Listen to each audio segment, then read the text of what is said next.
Okay. All right, good afternoon. Today we're going to go over how to cap and break a 4x8 concrete cylinder. So, it's the day of testing, or ideally the day before testing. You'll want to cap these at least 2 hours before testing, but you can cap as early as you want. So let's go into the capping.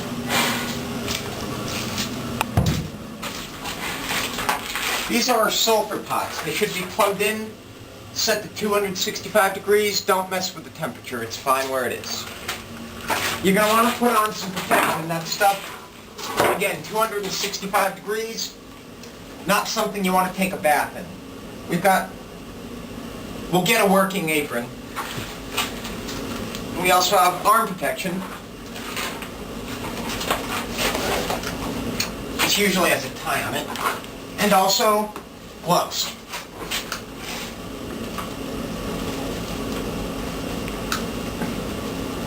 We'll get better gloves in here too. That's also right-handed. Left-handed. Bring your cylinder over here. What we're going to do is fill this recessed area in here most of the way up with sulfur. You will then lower your cylinder down so that it's sitting in the sulfur but not touching the bottom. So you want a slight gap there. To make it easier to get the cylinder out after we put the sulfur on, put a little bit of oil. That's probably a little much. These are our sulfur pots. This is the ladle you're going to use. You're going to want to stir up the sulfur until it's a uniform consistency. Now I've just been using this one, so it's pretty uniform. This one, oh, well, that's pretty non-uniform, but we just filled that one, so we'll leave that one be. Take a ladle, you don't need to fill it all the way. Pour it in, that's a good amount. Take your sulfur, or your cylinder. See that? We had a little hardened piece of sulfur fall in there. So you're going to want to flip that out using another chip of sulfur. Brush off the bottom this time. And lower it down. If you don't want to risk doing that, you can just let the sulfur harden in the mold and hammer it out. And also, if something goes wrong with the sulfur, with the capping, you can always break it off and try again. You're going to look and wait for the sulfur to harden all around the cylinder, and then lift up. You should get something pretty smooth. It's okay if something breaks off near the end, so long as it doesn't break into the cylinder. We're going to do the same thing on the other side.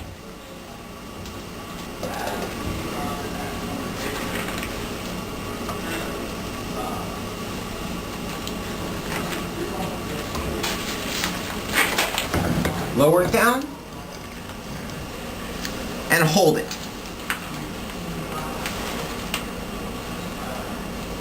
The more of these you do at once, the longer it's going to take for the sulfur to harden, because the base starts getting hotter and hotter. And you can see it's still a little liquid there. We're going to wait for that to harden. Alright. Lift up, and we're good to go. Now when you're done capping,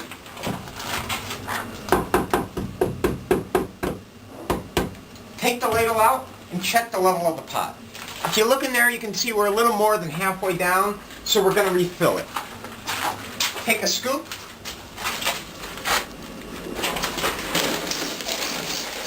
We'll have a bag here. Scoop some sulfur.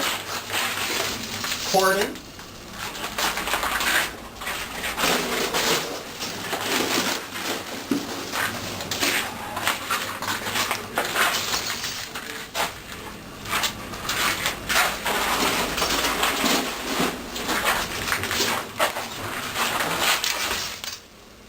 This is going to be a real entertaining couple of minutes here.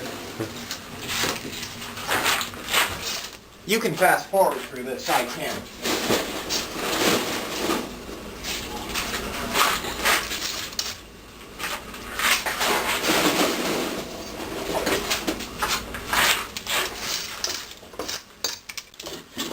and then cover it.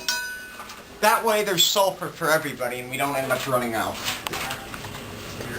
Alright, as I said, you'll want to do these at least a couple of hours before breaking. However, we've got a couple all ready to go here.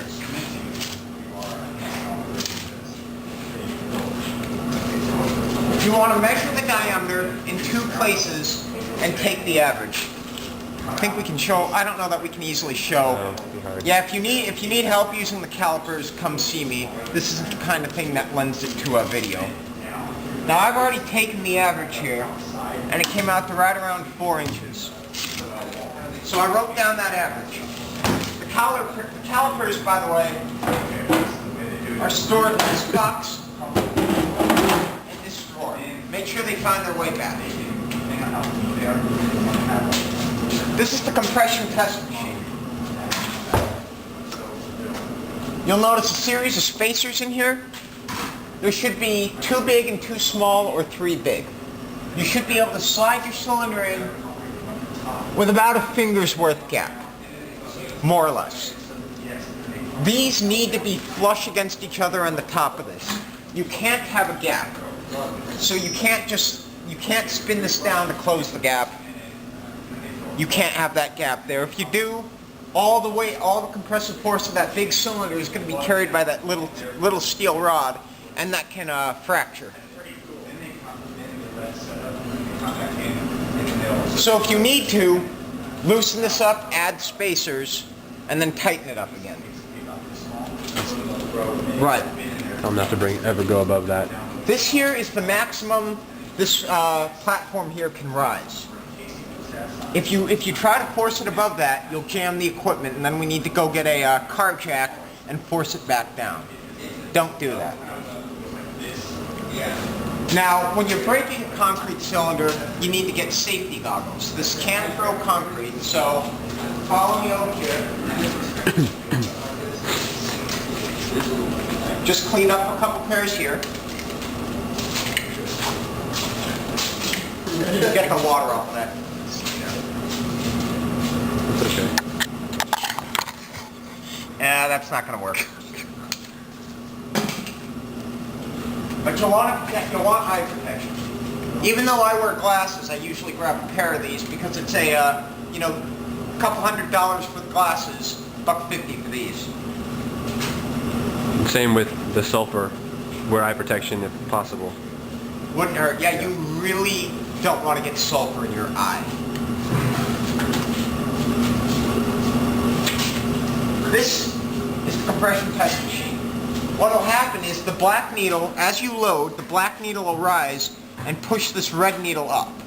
When the cylinder breaks, the black needle will drop off, the red needle will stay where it is and let you know the peak load. Each big tick mark is 5,000 pounds. So that's 25,000 pounds, that's 20,000 pounds, that's 15,000 pounds, 10, and so on. The little tiny ones are 500-pound increments. So using that, say we broke here, I'm going to try to get it to stop there, that's 2 little tick marks below 50.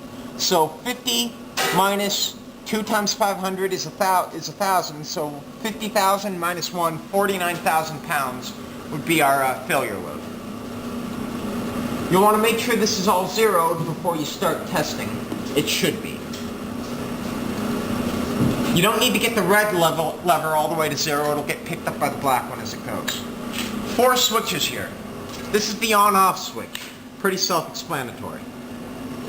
This lever here engages and disengages the pump. You bring it up to engage the pump, that'll start causing this platform here to rise. You bring it down to disengage when you're done testing. This lever here is the course adjustment knob. You notice we got a gap between the cylinder and the compression head here. To close that up, Okay, go ahead. you bring this to the left, it'll rise the platform up as quickly as it can. Once you start loading, however, you're going to want to bring this all the way to the right and use this fine adjustment knob to control your speed. You want to go about 5,000 pounds every 10 seconds for a 4x8 cylinder. So, let's load. On. Engage the pump. Course adjustment. And that's as fast as it goes. You can visibly see it moving, so we call that fast. You don't want to see slow. Alright, watch the needle for movement. The needle's moving. Bring it over to the, all the way to the right and use the fine adjustment knob.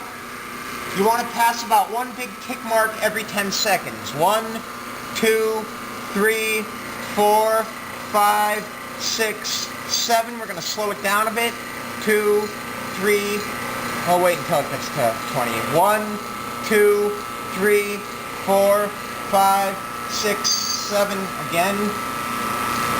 2. A little faster. 1, 2, 3, 4, 5, 6, 7, 8. Close enough.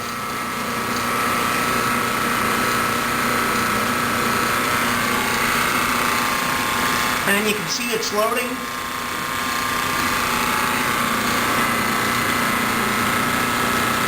You people with 3 KSI mixes should break around 35,000 pounds.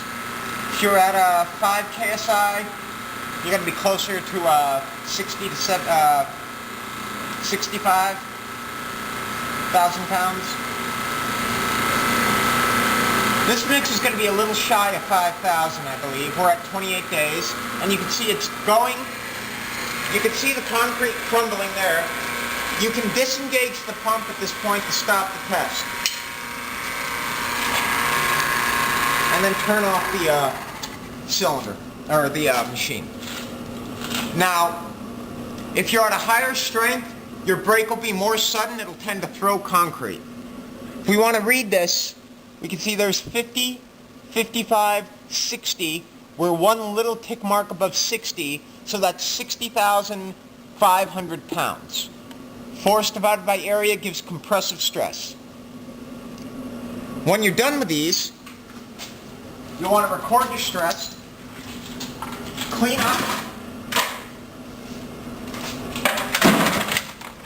put your cylinders in a bucket, and take it out to the dumpster. You do not put these in the same place where you put plastic concrete.